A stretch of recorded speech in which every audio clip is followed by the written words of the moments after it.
Assalamualaikum warahmatullahi wabarakatuh. Good morning, ma'am, and good morning, my friends.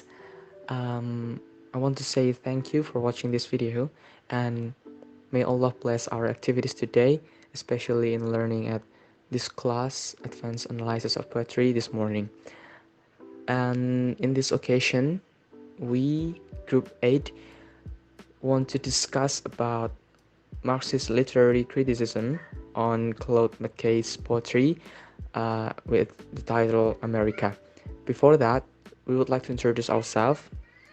So we are from Group 8, consisting of 5 members: Safiah Karimah, Muhammad Sonah Sharif, Sadam Syafir Hafizon, Muhammad Rafiq Aslimuddin, and Abdul Qadir Jailani. Okay, that's all for the introduction. I hope we can learn this well, and we might discuss it in the group chat later. Okay, for the first, I would like to explain about the definition about Marxist literary criticism before we move to the analysis of the poetry.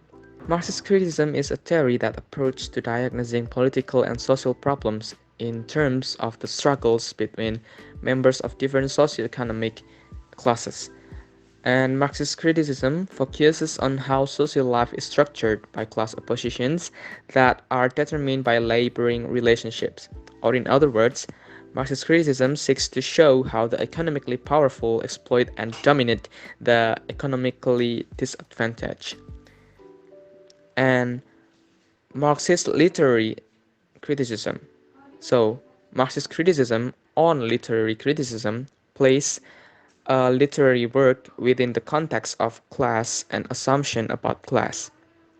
A premise of Marxist criticism is that literature can be viewed as ideological and that it can be analyzed in terms of a base or superstructure model, and Marxist criticism on literature work analyzed by looking at the social and material conditions in which they were constructed in the work.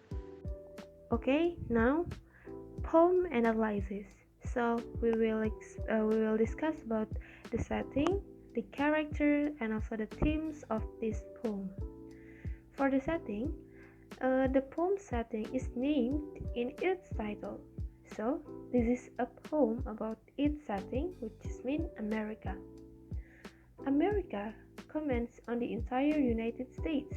It reflects Claude McKay's perspective as a black immigrant poet living in Harlem, or a historically black neighborhood of New York City in the 1920s. While for the character, there are two characters in this poem. The first, America, and the second is the narrator. America is described by the narrator as being a ruthless woman who takes advantage of him and making him feel drained and as if his youth was being stolen from him. While the narrator is however sure he wants to continue living there, and thus he is reluctant to give in and decides he must continue fighting and staying in the country. While for the themes, this poem, published in 1821, or 9 years after Claude McKay immigrated from majority black Jamaica to the majority white United States.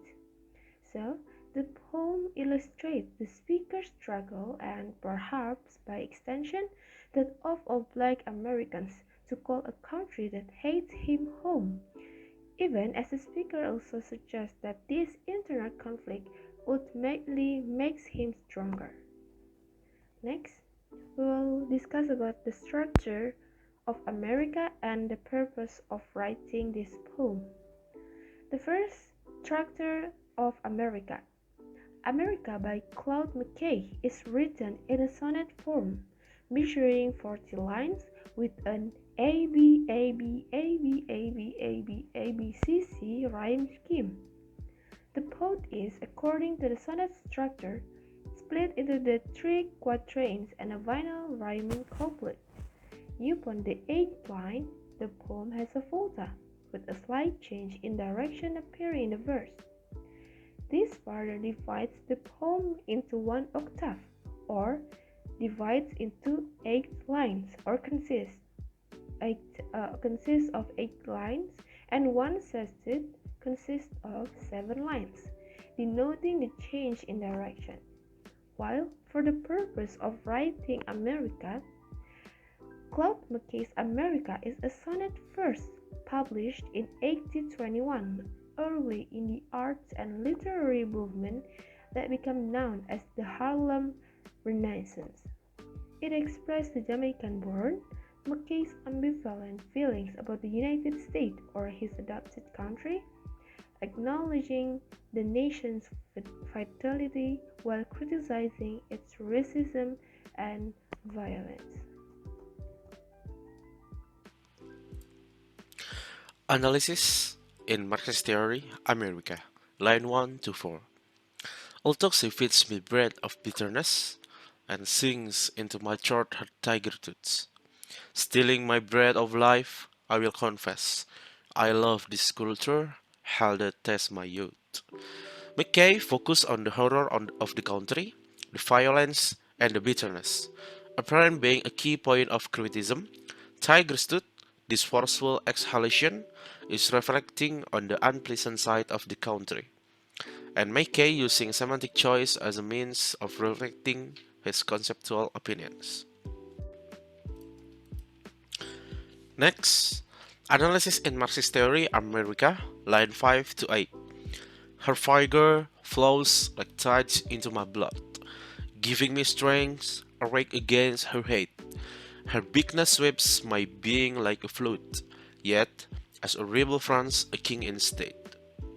The juxtaposition of conflicting words strength, hatred, suggests America's dual nature.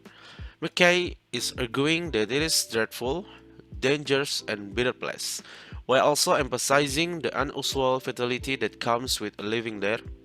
McKay examines the seemingly illogical argument throughout the poem, loving and loathing the country.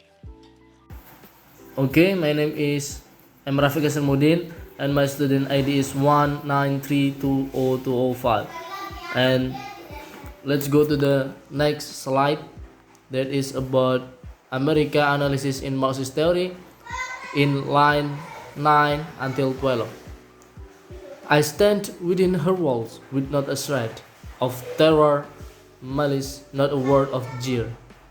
Darkly I gaze into the days ahead and see her might and granite wonders there. After examining the features of America, McKay shifts to his personal perspective, putting him in the spotlight. The strength that the country radiates permits him to stand with her walls, without fear, malice, or jeer. He recognizes that it is a magnificent location with its might and granite wonders, symbolizing the country's power and beauty.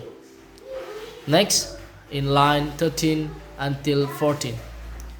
Beneath the touch of time's unerring hand, like priceless treasures sinking in the sand. The poem's final 2 lines contain allusions to Shelley's Ozymandias. That poem delves into nature's power and how it will survive long after humans have vanished. Perhaps these lovely elements that made America so powerful will be lost to time, sinking in the sand, as McKay implies. The next slide will be recited by our friend Claude. Thank you. Why is poetry important? It's from the author itself acknowledge the vitality of the country because he wants to express his feelings towards the United States while criticizing some racism and violence in the United States. At the end of the poem, it is predicted that this seemingly invincible country will collapse. This poem is both a criticism and a love letter to the United States. For the reader, because in the poem it explains how important it is to stay positive and believe in what America stands for. a place for hope, even though America is full of evil and any of the bad or dark feelings about to dealing with those who suffer, and also describes the struggle of all black Americans to name a country that hates it as house. But in the poem, it is also emphasized that the black person does not repay America's hatred, but instead views it with a kind of stoic calm. The historical context of the poem, when America was thriving, wealthy and powerful nation that soon became a global superpower after supporting the Allied victory in World War I. Jim Crow Act, which mandated withdrawals, is still in effect in most of the United States and will not be completely abolished in the decades to come. Lynching of black Americans was also common, especially in the South, where McKay lived as a student at the Tuskegee Institute in Alabama. In addition, black workers were officially or functionally excluded from many jobs. Even in New York City's Harlem Renaissance, black people were discriminated against in terms of housing, employment, education, and police practice, all of which contributed to poverty and other socialists. One such example is author Rob Stoddard's best-selling book, The Rising Tide of Color Against White World Supremacy, 1920, who described the white civilization as endangered by other races. At the same time, after World War I, a wave of anti-immigrant exclusion swept through the United States. This was partly supported by the fear of the domestic enemy or enemy in the blanket during the war in the rise of white supremacy in mainstream culture. In other words, the United States in 1920s gave black immigrant writer McKay good reason to accuse the country of hating him. It also gave him a reason to believe the country was headed for collapse, though not the reason the likes of Stoddard believe. That's from us about the Marxist criticism. If you have any questions, so don't hesitate to put the question in a chat. Thank you so much. See you next time. Wassalamualaikum warahmatullahi wabarakatuh.